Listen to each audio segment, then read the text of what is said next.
Welcome back in, everybody, to a Wednesday edition of Birds 365, the final edition of the 4th of July week, joined now by Mike Gill from 97.3 ESPN Down the Shore. Mike Gill, what's going on, man? How you doing?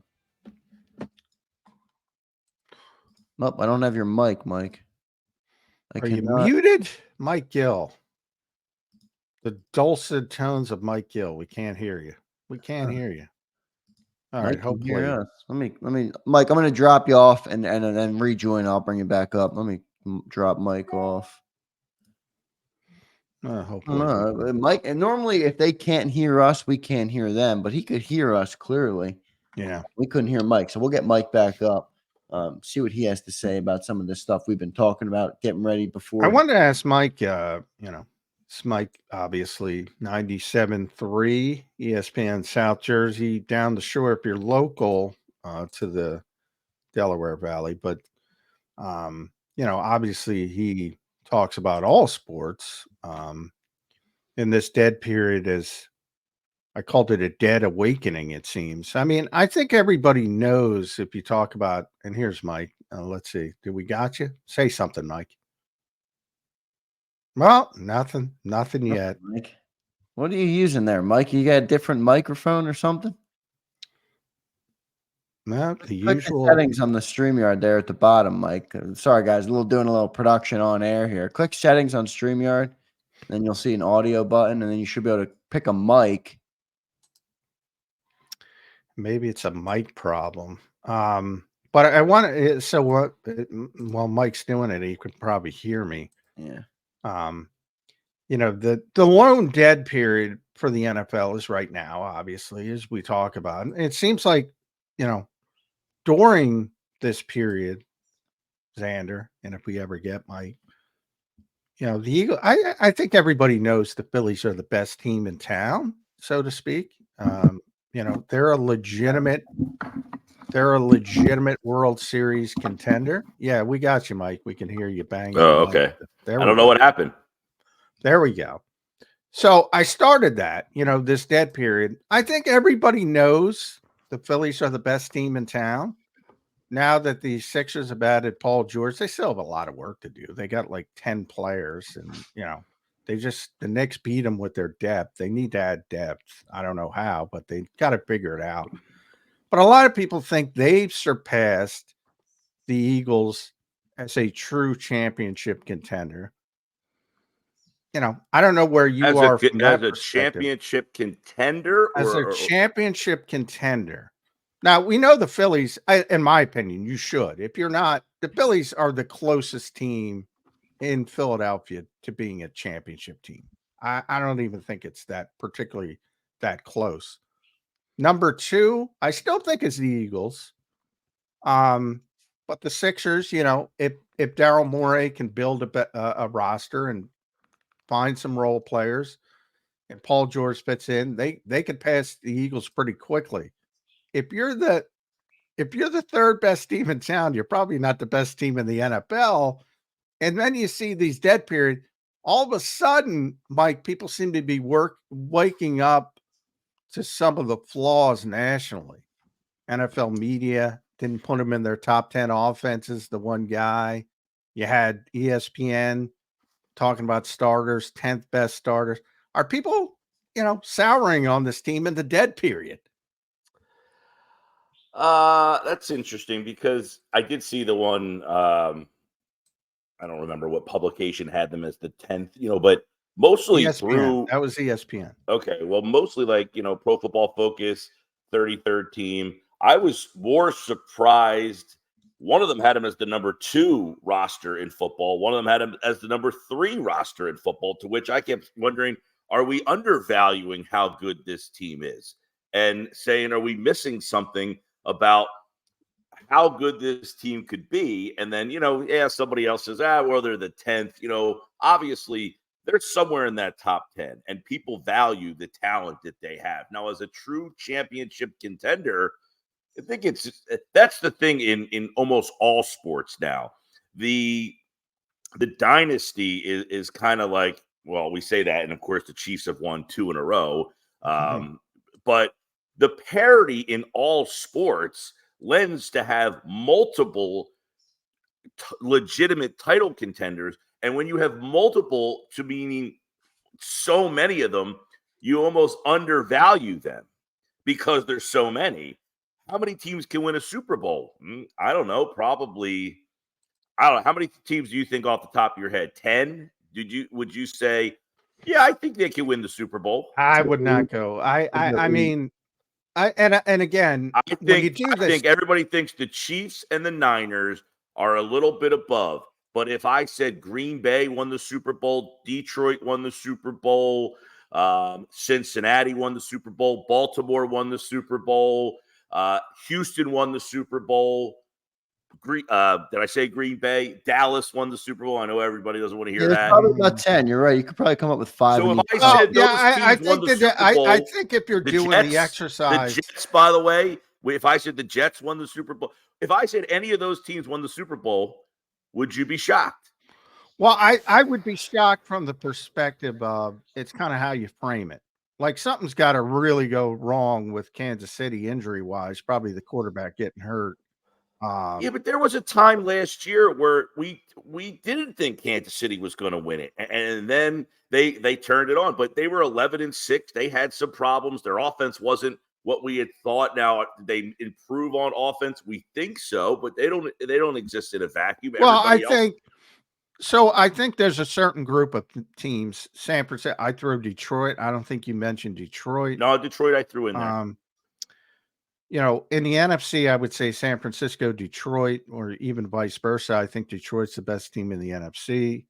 In the AFC, I look at Baltimore as very talented, although they've taken a step back, but still, if everything clicked for them, it wouldn't surprise me at all if they won a Super Bowl. So there's levels to it. I'd probably be at 5 for being legitimate Super Bowl contenders. And again, in football, everything is involved around attrition, more so than the other sports. You see big injuries.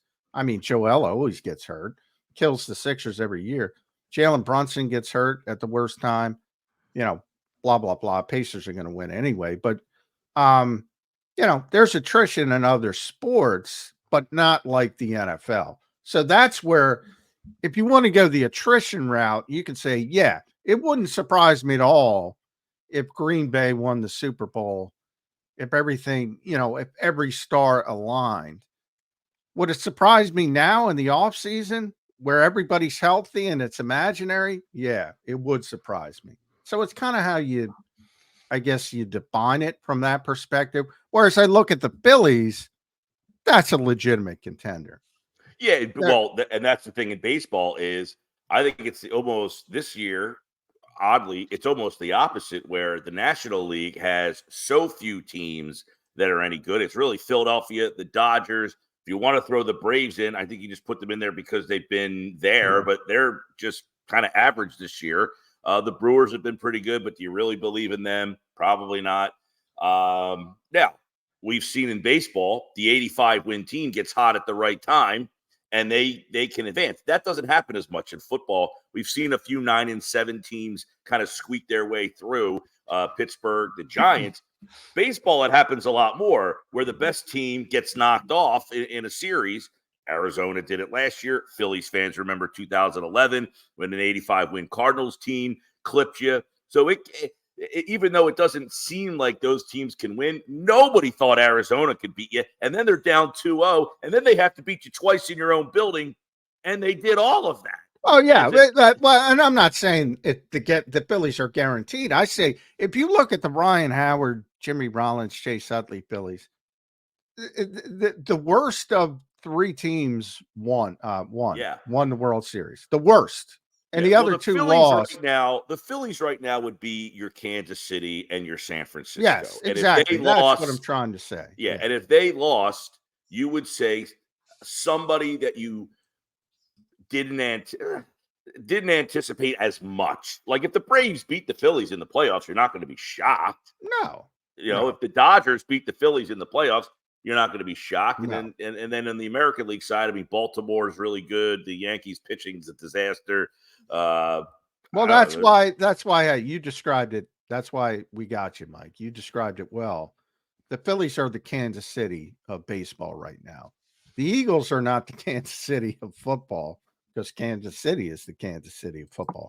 They're probably not even the Lions. They're probably not even the 49ers at this stage. Not to say everything can't go right and things click, but I do find it interesting that it took the dead period for people around the league nationally to come off this,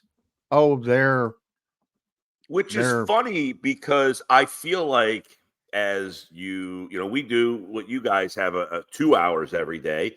We do a segment called Football at 4. So every day at 4 o'clock, we're talking football. So we are trying to uncover things to discuss in that segment. And I thought the Darius Slay audio on the Greenlight podcast with Chris Long brought out a lot of conversation. One of them, which was, he comes out of right field and says Nolan Smith is going to be special. And I'm like, whoa. And my assertion on that was, why are the Phillies so good right now? You have two guys in that pitching staff that have emerged that are having a year that you did not see coming. I mean, Ranger Suarez has been good. He's Cy Young good right now. Yeah. Christopher Sanchez was a nice story. He's been all-star good. So to get to where the Phillies are, 9 games up, best team in baseball, you have to have stories that you never saw coming. If Nolan Smith becomes a special player, as Darius Slay suggests, that's a player that I don't think people watching this show right now are all that anticipatory for. He did nothing last year. Say that? Yeah, most fans are down on. You're Nolan right, Mike. Smith. That's a good point, though. You're right. But and there's a couple other stories. Yeah. Right. Darius Slay says, one guy that I think is going to be special and surprise everybody, Nolan Smith. And he kind of indicated, hey, Hassan Reddick blocked him last year. That's why he couldn't get as much playing time. But he's the guy that's going to. And I'm thinking, man, at this point of the season, 2 weeks ago or before I heard this, I'm like, I don't have any anticipation for what they're going to do with Nolan Smith. Maybe he's a rotational player. Maybe he's one of those guys that gets 4.5 sacks. And then the next year, you're like, oh, he got 4.5 last year. Can he get to 8? Now I'm thinking, man, if he can come out of right field and really be a piece for this defense, how much does that change what their defense can be? So, there's always these stories that start to emerge. And I know as the Jets report in 2 weeks. Yeah. Oh, yeah. Yeah, we're coming around it. I mean, when we come off 4th of July and everybody enjoy their holiday. We're rounding the edge like a Bryce Huff sack right like here. A Bryce Huff. Yeah, and that's part of the problem. By the way, with Slay, Slay's very optimistic guy, great teammate. He's always going to talk people up. I brought that up too, and I agree with you. But I said there's a lot of guys he could have picked. Oh, man. You know who's going to surprise? That Cooper DeJean, because he did go on about Cooper DeJean and his athleticism and how unbelievable he is to see in person and all that stuff. He could have said Quinyon. I thought it was pretty random for him to pick out Nolan Smith out of clear blue sky. It is. And hopefully, but part of the problem is what you just said. He's blocked. I mean, I'm high, with all due respect to Slay, who I love. I'm high on Bryce Huff. I think Bryce Huff is going to be a big deal. I really do. I think the Eagles got him right. And if you think about it, Mike, you can't have Bryce Huff and Nolan Smith on the field at the same time. I mean, we're getting to the point. So you talk about being blocked by Hassan Reddick. It was a similar instance. Are you going to take Josh Sweat off the field, the only legitimate defensive end you got, and have these two widely undersized guys trying to hold the edge? I mean, I get it. People don't run the football anymore. In theory, we're going to positionless football like the NBA. People keep talking about it, but I don't know. I don't think they'd feel comfortable having the 6-foot Bryce Huff and Nolan Smith on the other side. I don't know. I can't picture that. So I think he's going to be blocked again, because I think Bryce Huff is going to be really stinking good. And I mean really good. Better than Reddick was? Better than Reddick was last year. It's tough. 2022, that's one of the great defensive seasons in Eagles history. Hassan Reddick. Is he going to be that good? No. Is he going to be better than Reddick last year? I think so. He had 10 sacks, Mike, in 480 snaps. Bryce Huff. Now, very good team, very good defense, not team. Everybody knows that, but their defense is really talented, really good. He also got to be a one-trick pony. You know, he didn't have to worry about anything else except going after the quarterback. So there's a lot of context to that. But 2 years in a row, I think people don't realize this. 2 years in a row, Bryce Huff has led the NFL in pressure percentage. Not Myles Garrett, not Nick Bosa, not Max Crosby, not Micah Parsons. Bryce Huff. Yeah. 2 years in a row. Now, granted, again, limited. I'm really high on that kid. Mike, Really we did an high. exercise yesterday. I set the over-under for Bryce Huff at 14.5 sacks, and Johnny Mack took the over. I got him at 15. Now, again, I'm not a sack guy, so I don't really care. Yeah. But I mean, almost anyone in the league, if you throw 14.5 at It's hard to take the under. Yeah, exactly. Yeah, if you're smart, you're taking the under. If you're smart, it's just a hard number to get to. I would love to see it. Man, 14.5 for Bryce Huff. Whew. I'll tell you what, though, one thing that ties in with sacks is the coverage, and the other thing that Slay really went in on was the lack of communication from the safeties last year and how big of a problem that was. Yeah. And he really went in on the fact that having Chauncey Gardner-Johnson and the synergy they had the year before should be a big help in the secondary. Because number one, he said Chauncey Gardner-Johnson never shuts up. He's like, I don't know how he does it. He just keeps talking the whole time. Whereas last year, he said there was almost no communication with the safeties, and that posed a big problem in the communication in the coverage schemes for them. So that could be something that really tightens up two things, the coverage, and adds to a guy like Bryce Huff's ability, because if you have more coverage, you have more time to get to the quarterback, and sometimes vice versa. Sometimes the coverage benefits from the pressure that comes and creates turnovers, which was why they were so good the year before, And I only bring that up because you're right. That's a big number. I'm not telling people to go out and bet their life savings. Is that the actual number? Is there a number? No. We were just doing an exercise and we were just talking about it. I'm just really high on the player. I think he's a really good player. I think the Eagles got it right. That's their Eaglesy move of the offseason. They're getting younger. They're getting cheaper. They get a longer shelf life. I think they got this one right, as opposed to one they got wrong. We'll talk about him in a second. But when you talk about Slay picking out one person, if you ask me the same question and I'm picking out one person, I'm going Bryce Huff. So that makes it more difficult for Nolan Smith to break through, because there's a little bit of redundancy similar to there was with Reddick and Nolan Smith. And I think where I'm right and Slay's wrong, with all due respect to Slay, they're paying the one guy $51 million. So they're not paying him to sit on the bench. That's part of it as well. Even if Nolan Smith shows up and plays better than Bryce Huff, which is, again, I don't think is going to happen. But even if he did, they're going to defer to Bryce Huff.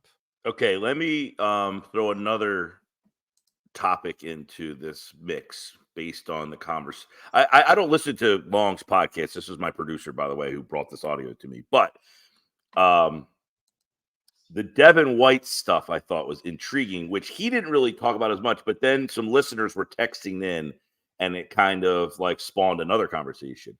Would Vic Fangio use White? He had 9 sacks to 1 year with Carter and Davis. Could he do a lot of middle interior blitzes with Devin White? Could you see him used in that role here?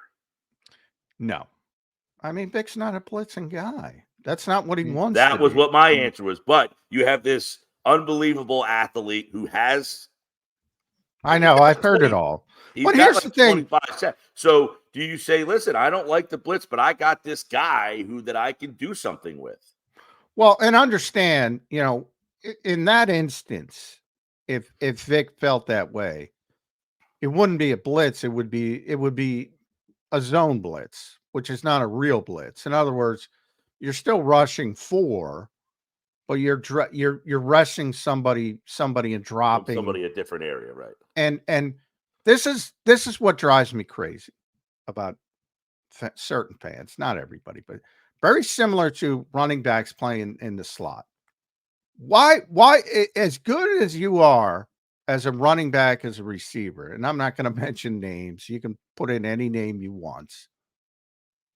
Why would you put a player at a position he does not play, and there's no way he could be as good, even of a third receiver, whether it's Paris Campbell or John Ross, for extensive snaps?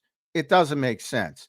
As good as Devin White is as a pass rusher, as a linebacker, which is a little bit overrated, but he's athletic and he can go straight ahead. Is he a better pass rusher than Bryce Huff or Josh Sweat or Nolan Smith or Brandon Graham or any of those edge players? Alex Hunt, throw him in the mix. Any of those edge players that would be dropping in coverage because you have to get Devin White on the pass rush? That's a good curveball, Mike, but you're throwing your fastball 75% of the time. And right, exactly. More. You're not utilizing this heavy-handedly, but every here and there on a big third down, you might disguise something. Curveball. It's a potential weapon at that spot that they haven't really had. Is a really athletic guy who can. It can be a situational weapon. It can be a situational weapon. But for those who well, just use Devin White. No. Devin White, to me, Mike, is kind of reminds me of, or he's somebody that could fit the role of how you talked about the Philly stories, where there's unexpected people who step up. I'm not saying Devin's going to be that guy. I'm just saying he could be a dark horse candidate for, if you get a great Devin White, I'm not saying you're gonna, but if you do, and then you have competent linebacker playing Philadelphia, how much does that change the complexion of the whole defense? And we saw it because you had TJ Edwards, who turned out to be a great player. And you were, hey, this guy's a nice story. He's undrafted. He was a good linebacker at Wisconsin. Didn't run well at the combine, but he maybe was the best linebacker in the country. Just didn't run well. And then he turns out to be a gem for you, to the point that he gets himself paid. And he's turned into a top 10 linebacker in the league. But because he far exceeded what you were thinking you were getting from that position, he helped get you to a Super Bowl because he was at a position that they don't value. He far exceeded the value that they put on that position, and it helped your defense become a Super Bowl defense. Now, you look at what they have now. I don't know, Nakobe Dean. I was really high on Nakobe Dean. I don't know what to think about him now. I mean, he can't stay on the field, but you're hopeful that the kid can play. I think they're hopeful that the kid can play. And then Devin White, who, man, the year they won the Super Bowl, he was the best player in the field at times. What happened to that guy? Right? Yeah, exactly. What happened to that guy? So, if you can get these two wild cards to be something that you're not really – I have no anticipation for either one of those two guys. Devin White, I've heard from people who've played against him that I've talked to, man, he could play. He's this. But players like other players, so sometimes you got to take that with a grain of salt. And people who have covered him, he's uncoachable, he's out of position, he over pursues, they didn't want him back. So somewhere in the middle, he might fall. What does that mean? I don't know. And Nakobe Dean, I mean, my gosh, he's the first-round pick. How does nobody take this guy? Now he's in the third round. Now he can't stay on the field. What the heck is he in year number 3? Completely unknown wild card. Yeah, I still think Nakobe's got to step up if the Eagles are going to have competent linebacker play this season. Who has more of a role this year, Dean or Bond? Dean. I hope. I think if it's the latter, it's a bad sign for the Philadelphia Eagles. And that's part of it. Again, not that contracts are the be-all, end-all, but they do tell you a lot, Mike. And for all the talk of Devin White getting the $7 million, he didn't get a $7 million, whatever it was, I forget, it was 7.5, whatever they said, to save face. No, he didn't. You know, he made 2.5 million. He's getting 2.5 million guaranteed with a bunch of incentives. Zach Bond, they spun it. His agent spun it as 3.5 million.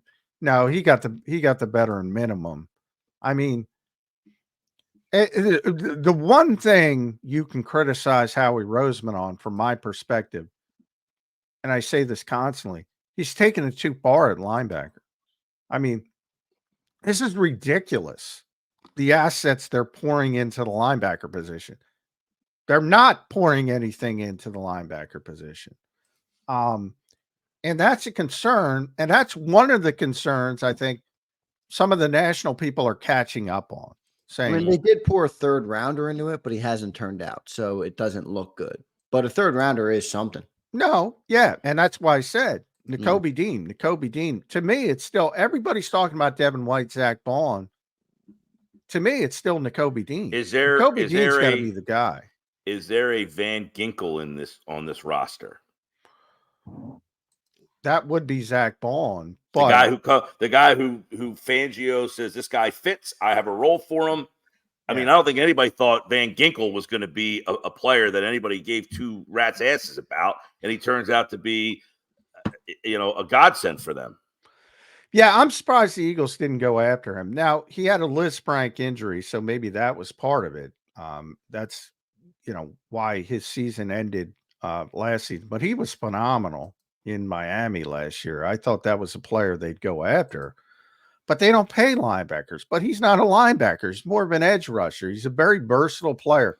He can drop into coverage, so he's that hook. He's that perfect hook or flat defender you're going to see.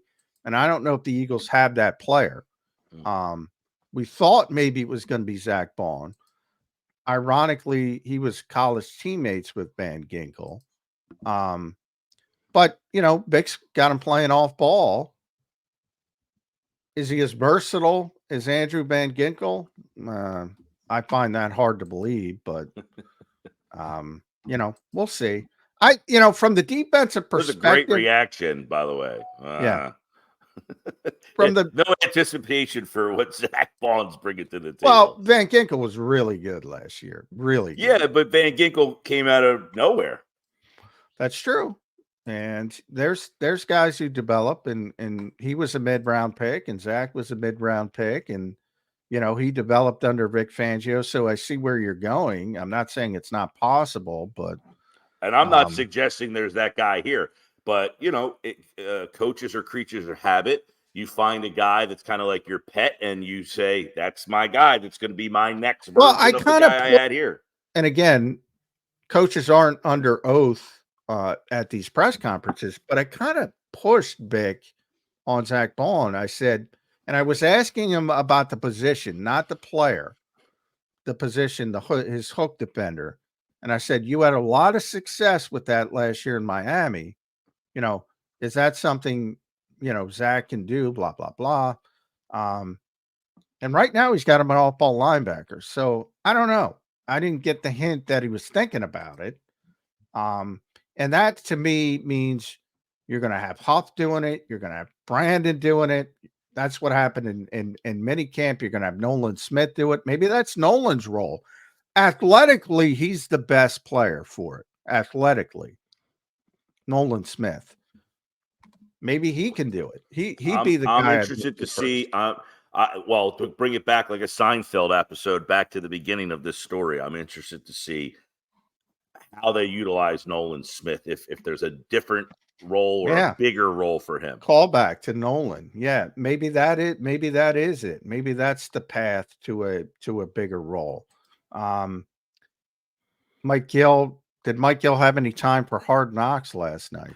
You know what's funny? I did not. I don't have Max. Now in front of me is my television, and I have YouTube up, and I'm looking to see if anybody put it up on YouTube. And I see the clips are out there, but the clips I've seen some of the clips, and I think they're. I mean, the clip between John Mara and Mara talking about Saquon. That's tremendous. Not going to. I can't believe this is unbelievable that you got this access. Now you wonder if even if it was staged, like for them to give you that information is this is the one, like the Hard Knocks series has kind of grown old on me a little bit. Yeah, I'm not a big fan. I told Jody they should cancel it, and now they have 3.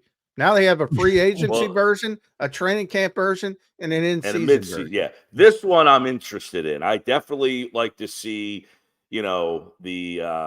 the conversations on draft day, in the draft room, free agency, those phone. I love the clip I saw yesterday where the 3 guys, Bean, Showen, and who was the other guy? I can't remember. I forget his name too. And they're talking, and the guy, the voice Dan guy Morgan. comes. Dan Morgan. Dan Morgan, right? Carolina, and the voice guy comes in and he's like, "Did he just say that he'd be willing to give up Brian Burns for a 2nd-round pick?" And it's like this whole thing of like they're casually on the sidelines, and it's like this is where the basis of that trade started, with these 3 guys just standing there fine. And it's like you're out with your buddy at the bar talking about a fantasy football trade. Like, hey, I need a wide receiver this week. I got 2 guys on a bye. Well, I got 4. Take a look at my roster. Well, now, did you see the Shane John Mara clip where they were talking about Saquon? Because that, to me, I saw the clip of him saying, like, we're not going to franchise him. We don't want to act like we disrespected him. You're talking about that one, right? That one, yeah. Yeah. I felt it was like Shane trying to explain himself to a child. That's how I took that. I'm like, dude, to me, that would be so incredibly frustrating. And it must be incredibly frustrating for GMs to go, this doesn't make sense for us, dude. And by the way, that's not an insult, because for the Eagles are in a different position. I said, for the Giants, Saquon Barkley makes 0 cents. 0 cents. For the Eagles, as the potential last piece of the puzzle, you could make an argument that's when you. And the other clip that I saw was how much they are invested into Daniel Jones. Well, they have to be. Well, and that's where this whole show is like, are they just saying this because they know they're on camera? He's like, listen, it's not his fault. You could put Patrick Mahomes behind that offensive line and he's going to get killed. We have to protect this guy. And he was basically saying, like, we think we have the right guy. We just haven't given him anything. Yeah. And that gives you input in why Howie's so good. I mean, Howie's pretty disciplined. What are the percentage chances that Howie Roseman lets them do an Eagles Hard Knocks offseason? I would say 0. I would like them to do it, though.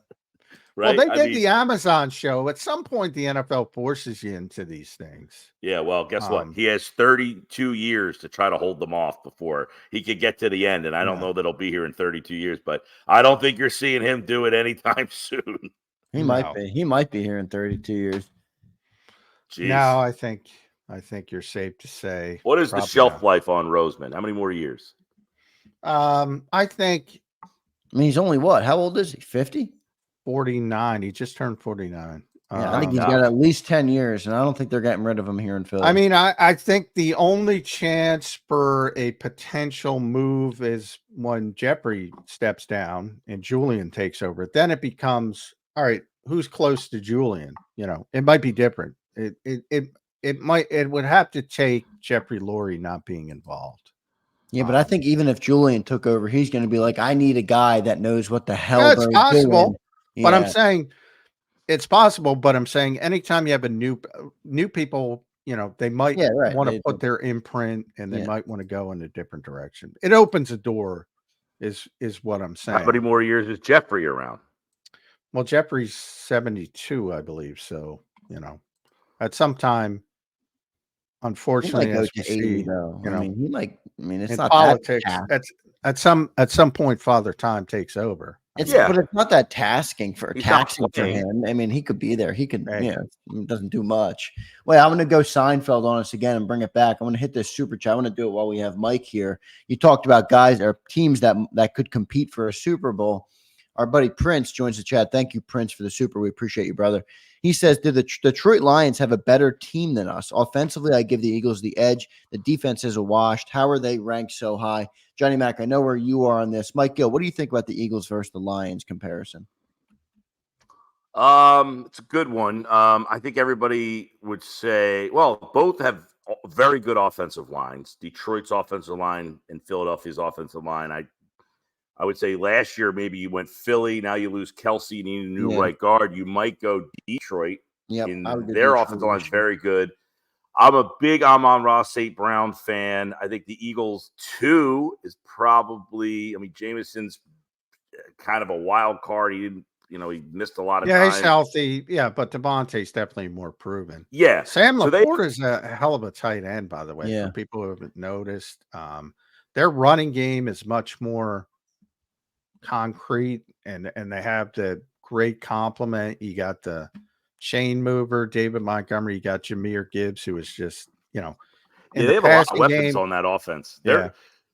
Their offenses are comparable. You might say because they have the same play caller coming back, there might be more continuity with their offense going into the second year. Different types because you have a traditional passer versus what the Eagles do. Right, but the fact that the offensive coordinator didn't take a head coach, what's his name again? Yeah. Ben Johnson. Ben Johnson, because right. He wanted $15 million. Right, but what an ego on that guy. Yeah, but the fact that he's back in the same role, I think that gives them maybe if you're saying there's comparable, you might give the slight edge to them because they're playing in the same offensive system and that they had last year. The Eagles are kind of learning a new one on the fly here. Defensively, I would think you have to. Well, their secondary is a little bit of a problem. They drafted a lot back there. They lost Chauncey Gardner-Johnson, although he didn't play a whole heck of a lot last year. He was hurt. Man, those two teams are pretty comparable. But the fact that their coaching staff is now, that's not to say you don't like the Eagles changing their coaching staff, but the fact that their staff is intact again, you might give them the slight edge. Yeah, I mean, I have Detroit as the best team in the NFC coming into training camp. They should have beat San Francisco last year. We know, part of the reason, they're very aggressive. Obviously, they lost because they were so aggressive. Generally, that was successful for them. Dan Campbell's not begging off that. That creates tremendous pressure on the opposition. Bit them in the ass, but overall, I like that approach. Their defensive front is really good for people that don't know, and it's getting better because they brought in DJ Reader. Lim McNeil, remember the fight in the Eagles draft room with Tom Donahoe? For Milton Williams. That was about Lim McNeil and Milton Williams. I love Milton. Lim's been better. So Tom Donahoe's probably spiking the football somewhere. Aiden Hutchinson's phenomenal. I don't like the Eagles, the Lions linebackers, but at least they have potential. Jack Campbell's there. He wasn't great as a rookie. Well, I don't know. Is it fair to say that Devin White doesn't have enormous potential? You might not believe in it. At what point, Mike, you have Jack Campbell, who's 1 year in, versus Devin White, who's 5 years in, has started 79 NFL games, somewhere in that range. Look, I think we could both. I know we could say I don't have a lot of anticipation for White, but he certainly had an all-pro level season on a team that won the Super Bowl, for God's sakes. Well, he had it's one of the great anomalies in sports. I say it all the time. I talk about his Super Bowl run all the time. It was crazy because he wasn't good. And all of a sudden, he played like the best linebacker in football. As you mentioned, I'll go even farther. He was the best player on Tampa Bay's run to the Super Bowl. That's how good he was. That's how good he was. But I will say this, Mike. He had an all-pro season because he had 9.5 sacks, and that's what people vote on. And I brought this up yesterday. Number jumps out, but he also, I mean, he made a ton of tackles. He's been a tackler. One of the problems that this defense had last year was their linebackers were slow. They were constantly. Well, he's definitely the most athletic linebacker the Eagles have had in a very long time. But I brought this up yesterday on the show. You may say what you want about PFF, But generally, when they say a player's playing well, they're playing well. And when they say a player's playing poorly, they're playing poorly. Here are the five-year grades of Devin White. He was 68th out of 90 as a rookie. Second year was his best year in the NFL, and he was 62 of 83.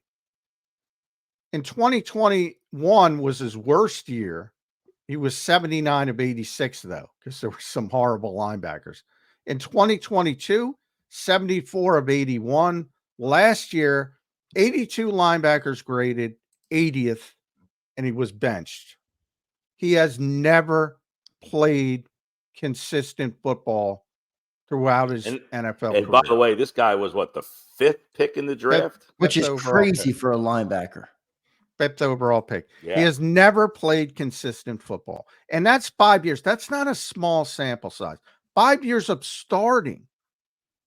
That's not a small sample size. That's where I say Jack Campbell, all right, the sample size is still not there. That's why I have more confidence here in Nakobe Dean, because Nakobe, to me, there's still, he's got to play.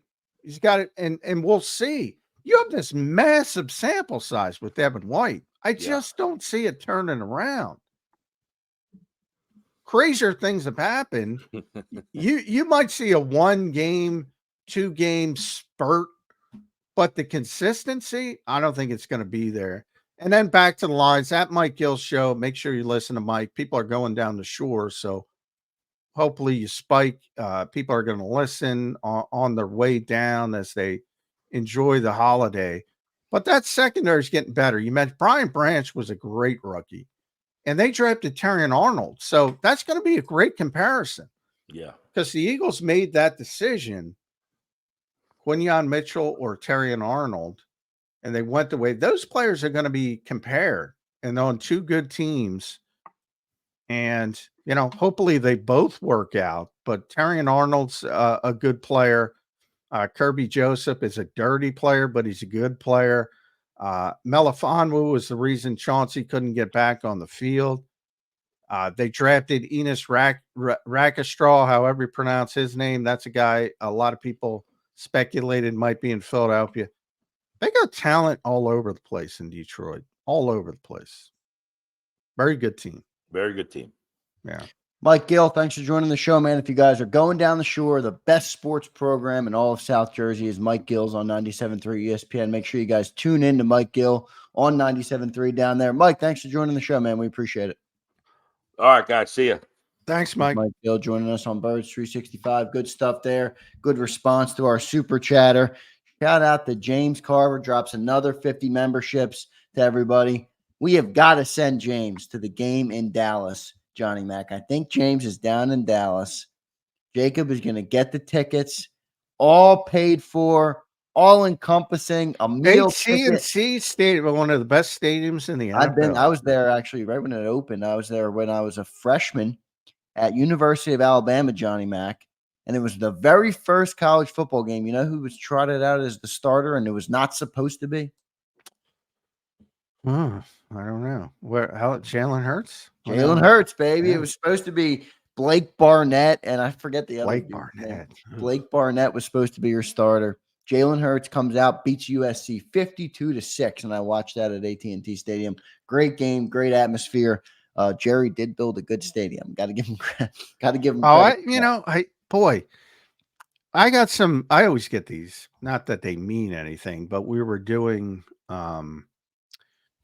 some stat projections yesterday. I happened to get over-unders for Jalen Hurts. They were not good. It's like, what's going on? The national media is not as high on our quarterback as we are here in Philadelphia. They are not. Not. That's what it seems to be. And we'll hit break. Maybe I'll forward you the email during the break. Not good. I'm like, what am I missing here? Easy way to make money, I think, but I'm not a gambler. So I'm not a gambler either. I don't want to send people in that direction. All right, let's get to our commercial break. We'll have BLG coming up in 10 minutes. Again, thank you, James Carver, man. It really goes a long way how much you support our channel. So we appreciate that very much. We are going to do something very nice for James, even if he won't take me up on the tickets. I know he is having some surgery or whatever he has, but I'm going to talk to James and we're going to work something out. We're connected over on Twitter. So I will talk to James. We are going to hook him up with a JAKIB care package of some sorts. Hopefully send him to a game down in Dallas. Thank you, brother. We appreciate you. I appreciate it. And I think all the people in the chat appreciate it as well. They're now members. So you got the green names, everybody. So good stuff from James Carver. Good stuff from Mike Gill. I thought he was great today. Gave a good response to our buddy Prince, who asked a good super chat. So let's get to a commercial break, and then we'll touch on what Johnny Mack just talked about with the over-unders coming up next on Birds 365. Stay tuned, everybody, and drop a like. If you missed any of today's show on the JAKIB Media channel, listen to the podcast on your way home. Available on YouTube, Apple, and Spotify.